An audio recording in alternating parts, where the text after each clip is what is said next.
Assalamualaikum warahmatullahi wabarakatuh. Perkenalkan, saya Rena Badoe dari kelas B semester 3 jurusan Ilmu Komunikasi.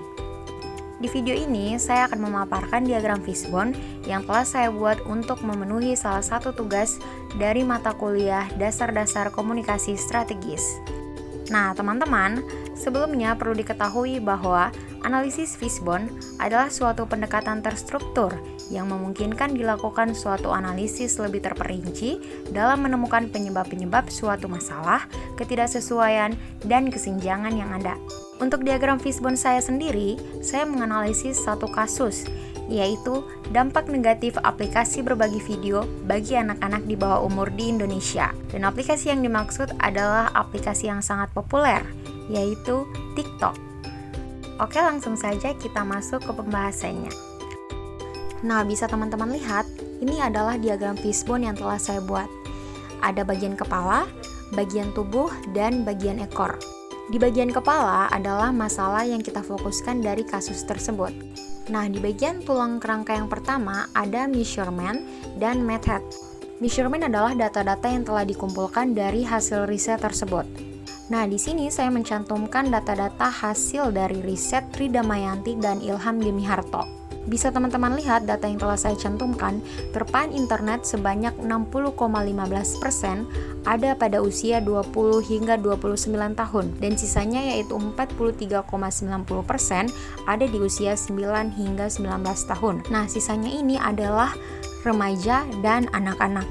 Metode ini adalah penyebab dari masalah yang kita fokuskan. Bahaya aplikasi berbagi video berupa TikTok karena banyak pengguna dan banyak konten-konten berbagai macam yang tidak bisa kita hindari. Salah satunya yaitu konten pornografi dalam aplikasi tersebut.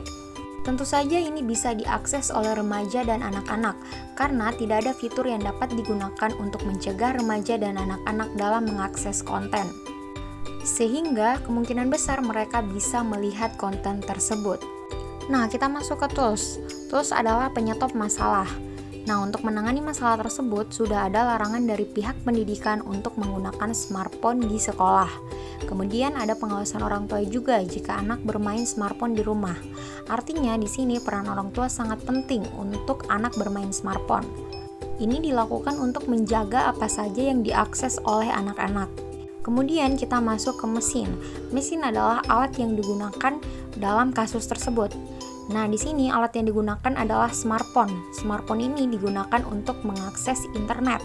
Nah, seperti yang kita ketahui, banyak smartphone yang telah menggunakan jaringan LTE yang semakin menambah kecepatan akses internet.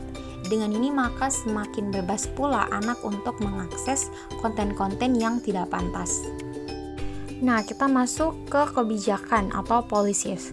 Nah, di sini kebijakan dari Kementerian Komunikasi dan Informasi dengan mengatur akses terhadap aplikasi berbagi video TikTok.